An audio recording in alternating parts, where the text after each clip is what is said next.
You guys, I am fired up to be here. Just so excited about what God is doing at Arrows Church and what God is going to do at Arrows Church. I gotta tell you, I know a whole lot of church planners. This has been my world for a while now, and your pastor is just about the coolest one I've ever met.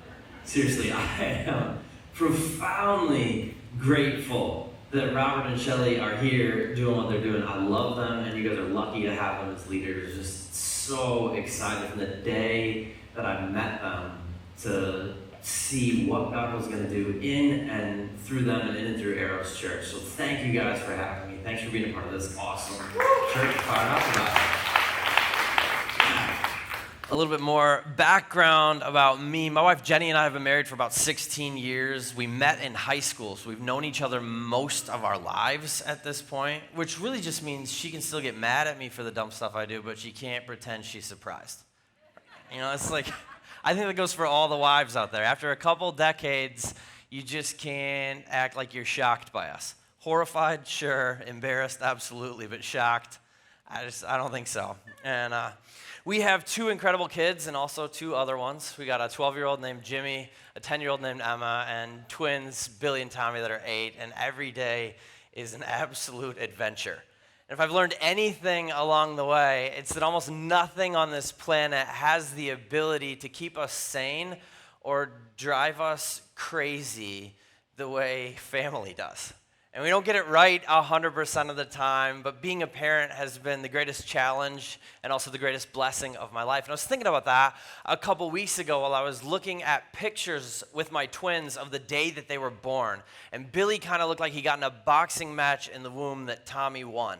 He was pretty beat up, and I told him the story that a couple months before they were born, Jenny and I had gone on a tour of the maternity ward where she was going to deliver because she's like a linear type A person. She wanted all her ducks in a row. She wanted to know where we were going, what we were doing, and just to make sure that all the details were planned out, we walked through. And as we walked by the natal intensive care unit, we had a discussion about the very real possibility that twins could be born super early and have some complications that required them to spend some time in there. And the nurse who was giving us the tour asked whether they were boys or girls. And Jenny said, boys. And she said, oh, little white boys are the worst. And I knew that she meant the demographic data suggests Caucasian male babies have the greatest struggle to survive and thrive in the NICU, but I was dying at that phrase, little white boys are the worst. So I looked at her and I said, oh, tell me about it. I got a 4-year-old one of them, and he is awful. And she did not have a sense of humor about that at all. But it was really cool to look at pictures with my twins of when they were little and remember that fun nurse and a whole bunch of other gold star moments in my parenting career, like catching diarrhea in my hands to save the carpet, catching vomit in my shirt to save the carpet, catching hundreds of sneezes in my mouth just for fun. And maybe my favorite moment of all, when our oldest kid, Jimmy, was about 4 years old, we took him to a pumpkin patch, and he wanted to go on a pony ride. And Jenny made me walk alongside him at 1 mile per hour because she thought it looked dangerous, and she was worried that the teenager at the pumpkin patch wasn't going to catch him if he fell off. And about halfway through, this pony farted into the wind. And I just got splattered with horse diarrhea all down my leg. And I'm a little bit of a germaphobe. It just was maybe the worst moment of my life. Here's what I'm getting at. Families are not easy to be a part of, but we're all stuck with them. And they look, act, and function differently from one another. And the sad reality of our world is that they're often frustrating because they don't function the way God designed them to function. And my bet is there's plenty of us sitting in the room this morning who relate to that. We're going, yeah, they don't. If there was one word that could describe my family, that word would be dysfunctional. And even if you're lucky enough that that's not you, at best, your family's imperfect, right? We all have some movement required to get our families from like where they are to where we want them to be, from what they are to what God says they were designed to be. And what I want to do this morning is just give us a little bit of a vision of what God says our families are meant to look like and how we can start taking some steps in that direction. This morning's week 5 of this series here at Arrows called 10. You guys have been walking through the 10 Commandments in Exodus 20, talking about how they are still powerfully relevant to our lives today. They still provide us with this pathway toward life and beauty. And so this morning we're going to look at the fifth commandment. It's found in Exodus chapter 20. So if you got a Bible or a Bible handy, you can crack it open to Exodus 20. Otherwise, the words are going to be up on the screen for you. Exodus is right toward the beginning. If you hit Genesis, keep going. If you hit Leviticus, go back. But the fifth commandment in Exodus 20 is found in verse 12. And this is what it says. Honor your father and mother so that you may live long in the land the Lord your God is giving you. Honor your father and mother so that you may live long in the land the Lord your God is giving you. This fifth commandment kind of marks a shift because all the commandments up to this point have been commandments for everybody, everywhere, always, and this one is clearly just for kids. So if you're under 18, you got to pay attention this morning. If you're an adult, you can kind of tune me out and start making your 4th of July plans, all right? Just kidding. You can't do that. Don't. I lied. Pastors aren't supposed to do that, but I did for fun. It's not just for kids, even though I spent most of my life believing it was. Like growing up, I read it, and I was like, it makes a ton of sense. There's 9 commandments for adults and 1 for kids. And then I got older, and I was like, that doesn't make any sense at all. I don't know why I thought that, and I began to study them, and I realized that all 10 of these commands God gives us are meant to provide us with the vision of how he knit together the fabric of the universe, of who he created us to be, which means all 10 of them are for everybody, everywhere, always. And that means honor your father and mother is a whole life command. It's just as real and just as relevant for adults as it is for kids. And what I think is so cool about this command is that it kind of lays the groundwork for us to learn what it means to be human in relationship to other humans. All of that, all of our relationships begin with the relationship we have with our father and mother.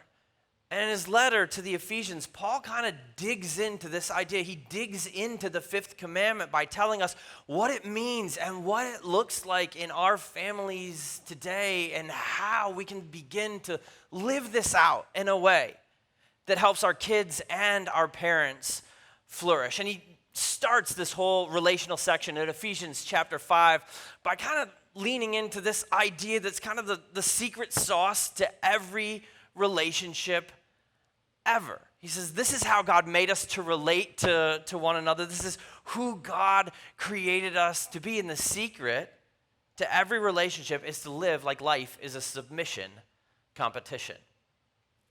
He says we're made to submit to one another out of reverence for Christ. And what Paul's getting at is like, hey, if you love Jesus and you know that living like Jesus helps you live more fully alive, then what you should do is treat other people the way Jesus treated you and see how you can get up under their burdens. See how you can leverage yourself for their sake. Because when you live through that lens, every relationship in your life goes better, and he talks about that in each significant relational area we experience. He talks about it in marriage and in our workplaces, and then at the beginning of Ephesians chapter 6, he talks about what that means for our families, and he kicks it off like this. Children, obey your parents in the Lord, for this is right. You're welcome, parents. I threw that one out there today. You can pull it out and use it anytime you need it. The Bible says kids should obey their parents because it's right. Now, for all the kids out there who are thinking, and making the face at me that my kid is making at me right now, bear with me for a minute. This is actually pretty cool. This word for right that Paul uses here isn't really like an in or out, black or white, right or wrong term. It's this Greek word dikaios, which relates to this Old Testament word sadiq, which literally means a person who is as they ought to be. A person who is as they ought to be. And so this verse about obeying your parents isn't about checking some sort of religious boxes or some sort of performance-oriented boxes so that you can get lumped into the good kid category instead of the bad kid category. It's Paul's way of saying that obeying your parents helps you flourish in life because you're living into God's created purpose for you. You're living according to the way he made the world to be.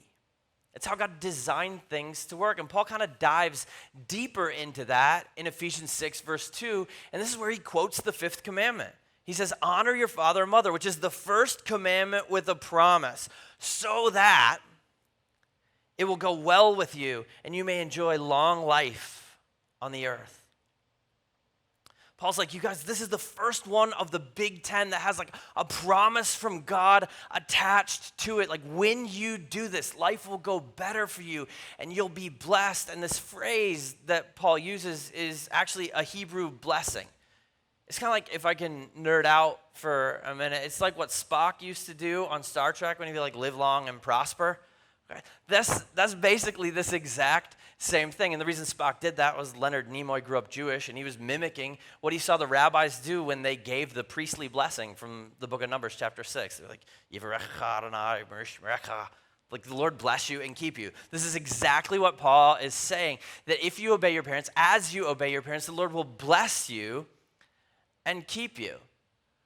I don't think it's shocking to any of us. I don't think it's that difficult for anyone in this room to wrap our minds around the idea that listening to your parents has some positive, pragmatic consequences. I mean, for starters, doing what your parents ask you to do generally means avoiding some sort of pain they saw coming, but you didn't. And you didn't miss it. You weren't blind to it because you're dumb. They just saw it coming because they used to be dumb. And believe it or not, your parents would love to help you avoid suffering some of the same pain that they suffered. And also, honoring people with authority tends to put them in a mood where they use their authority to bless us. They're more likely to use their authority for our benefit when we honor them. And that's true with parents, but that's especially true with teachers and coaches and bosses and people with power out there in the real world. And as we learn to honor our parents, we learn to honor other people with authority, not in a barfy, suck-up, fake kind of a way, but in a genuine, respectful way. And I think all of us have stories of how that tends to go well. But it's not just the pragmatic stuff. There's a spiritual component to all of this, too.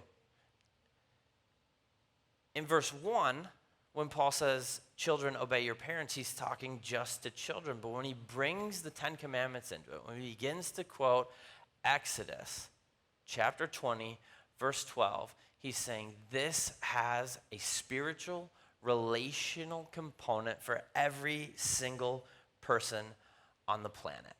Because again, the primary audience for the fifth commandment, honor your father and mother, is not kids. When God called Moses up to Mount Sinai, and Moses went there, and God handed him the 10 commandments, what he was doing is give us a really clear, simple, boiled down to only 10 simple principles picture of the way he made the universe to function. And that means that honor your father and mother is a whole life thing for every single one of us.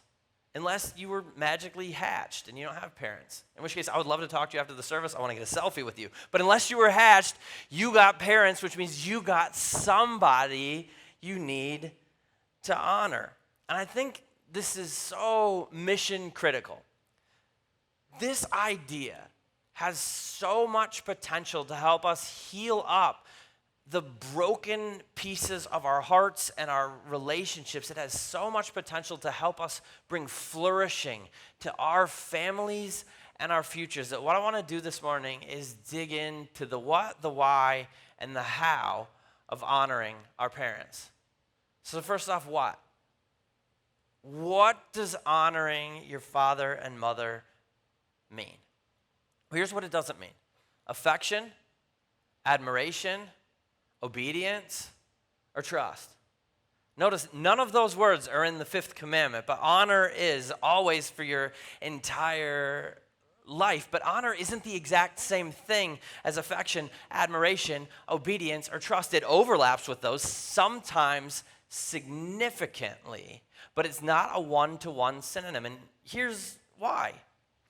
The idea of feeling affection, like some sort of warm love toward parents, would be an impossible command sometimes, because there are parents out there who are not just bad parents, they're bad people.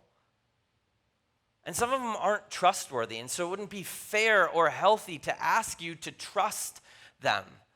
In fact, it would be harmful and bad in some cases. And even obedience changes over time. There's a time in which we're supposed to obey our parents. Ephesians 6:1 makes that clear. When we're children, we're supposed to do that. But eventually, we grow up, and that relationship naturally and necessarily changes. We come out from under their authority. And if we try and stay under it, we develop a whole bunch of different unhealthy pathologies, and that's a different message for a different day. But our relationship with our parents shifts over time, and it shifts away from obedience being the primary manner in which we honor them.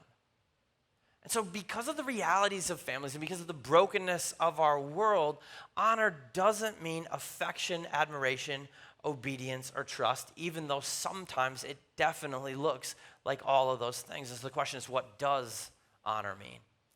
Well, the word for honor in Exodus 20, verse 12 is this Hebrew word kavod. Can everyone say kavod with me? Kavod. It's my favorite Hebrew word. It means heavy.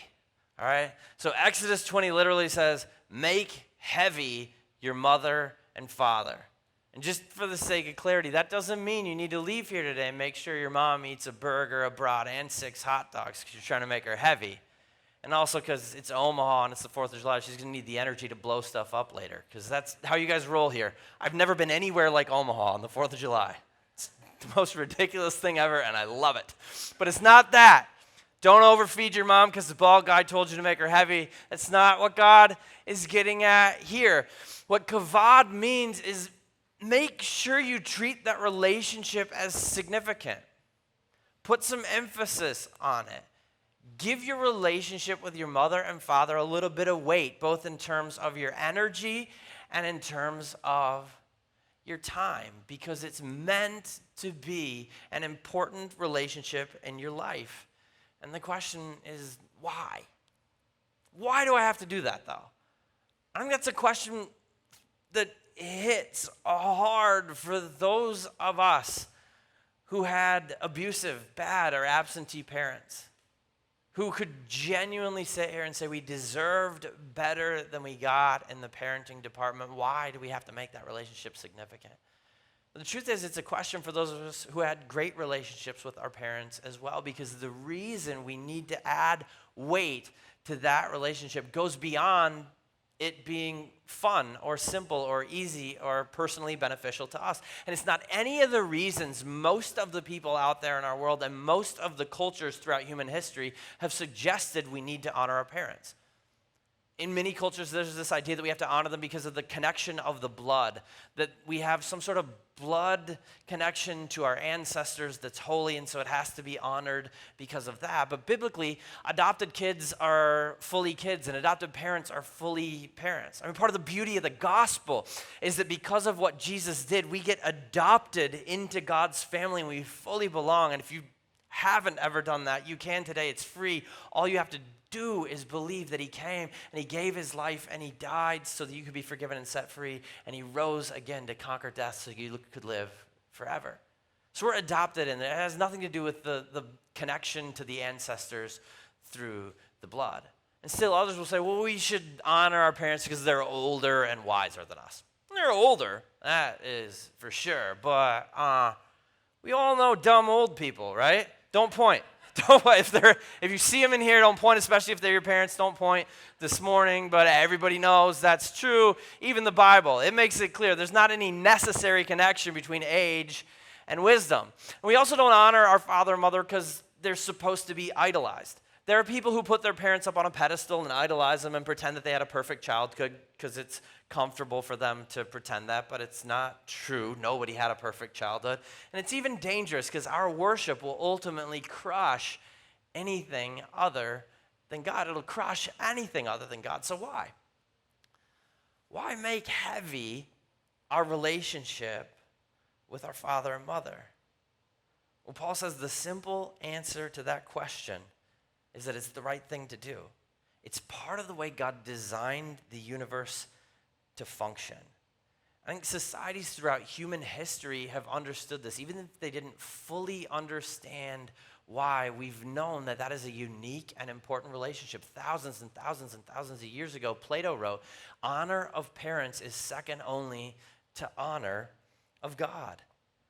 And part of the reason we've got it as humans for a long time that our relationship with our parents matters is that relationship is the first place where we learn to respect the humanity of another person. And that's not because when we're kids, our sinful, selfish little souls want to respect them. It's because we have to. We're dependent. We need our parents. But in relationship to our parents, we learn to respect the humanity of another human. And we get to witness for the very first time, even with bad parents or mediocre ones, what self-sacrifice looks like.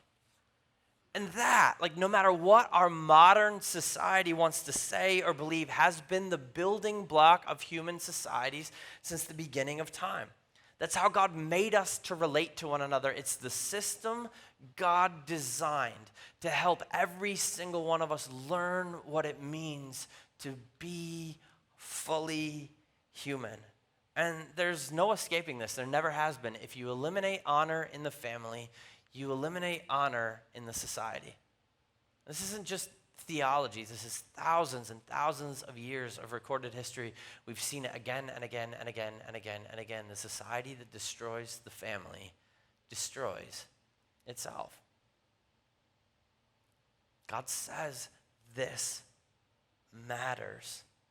Honor is right because it's how God made the world and because it helps us flourish. And so the question is, how do we do it? How do we do it? Especially for those of us who struggle to do it, those of us who have difficult relationships with our parents. And Paul says we start. We start by living like life is a submission competition. The way we do it is we look at other people and say, because of what Jesus did for me, not because I feel like it, not because it's easy, not because it's simple or comfortable, but because of what Jesus did for me, I'm going to get up under the burdens of the people around me. I'm going to sacrifice myself for their sake in order to bless them. And when we do that with our parents, we say, okay, I'm going to honor my parents by sacrificing what I want and what I feel like to bless them. It goes well for us. We begin to experience the fullness of life God created us for. And you guys, this idea of sacrificing ourselves for the sake of our parents is not just a great jumping off point for every single one of us in this room as it relates to our mothers and fathers. It's a great jumping off point for every single one of us in this room who is a parent as we relate to our kids. In fact, this is almost the next thing Paul says. In Ephesians 6:4, he writes, fathers, do not exasperate your children. Instead, bring them up in the training and instruction of the Lord. A couple quick thoughts about this. First, it's interesting to me that in this entire section of Ephesians where Paul talks about relationships, he continually moves from the person with less power to the person with more power in that ancient society. He goes from wives to husbands, from employees to employers, and from kids to parents. And this is not an accident. What Paul's trying to help us understand is that God's system flips the world system completely upside down. Of course, the people without power have to submit. They don't have a choice. But Paul's saying in this world, wherever you have power, wherever you have influence, wherever you have the ability to speak into the actions of somebody else, your job is not to use that to your benefit. Your job is to submit even more. The only way to use authority in God's economy is to use it self-sacrificially. Servant leadership is the only kind. And so Paul says in our families, that looks like making sure we don't exasperate our children.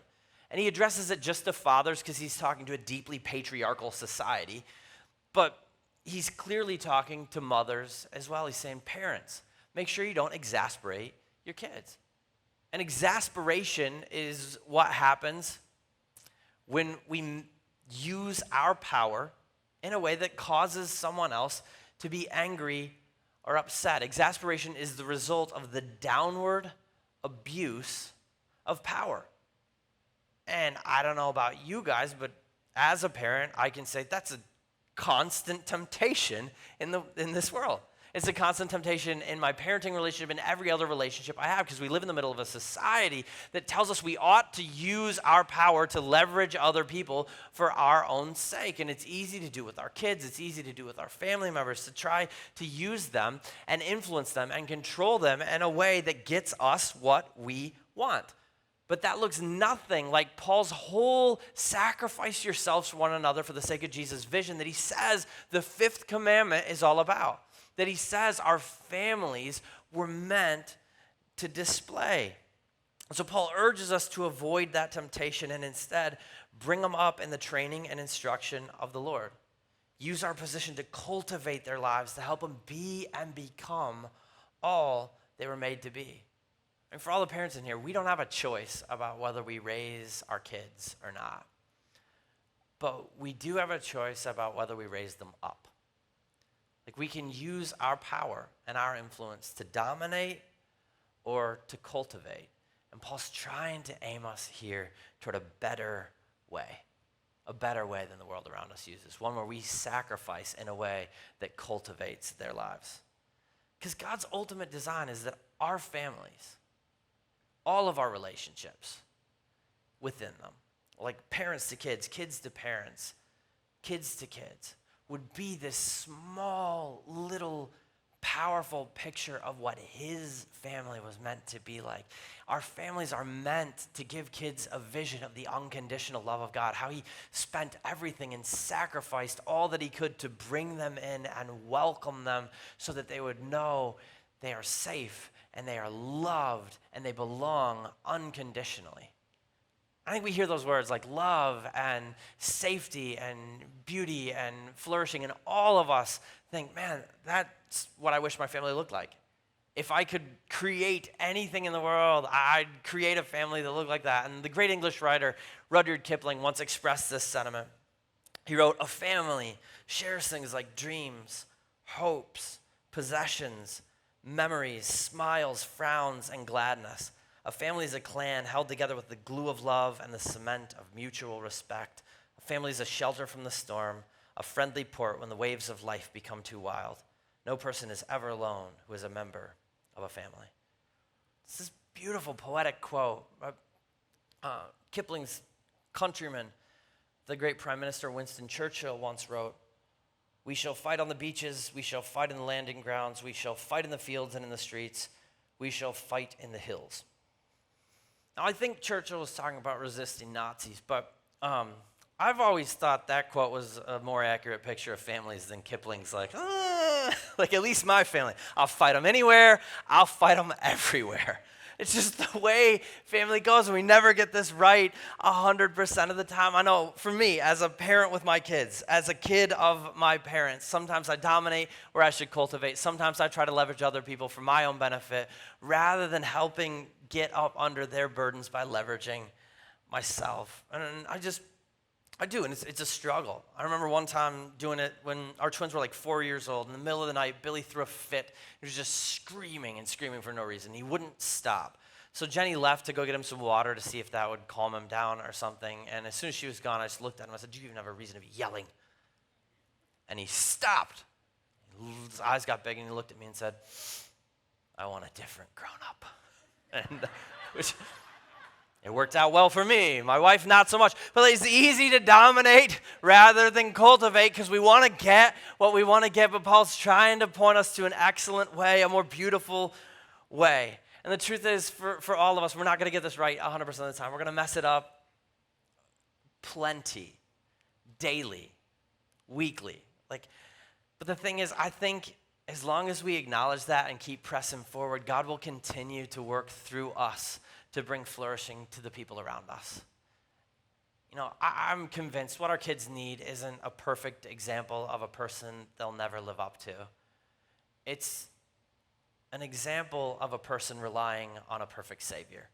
And so if we're willing to just keep chugging forward, keep humbly doing what we can to bless them, God's going to honor that, and God's going to work through that in a way that helps them flourish, that helps them live into the fullness of their creative purpose. And I want to encourage all of you with that today and say, let's keep chugging forward with the knowledge that we're not always going to get it right. But if in our families we can demonstrate what honor looks like, it will pay off for our kids and for us our entire lives.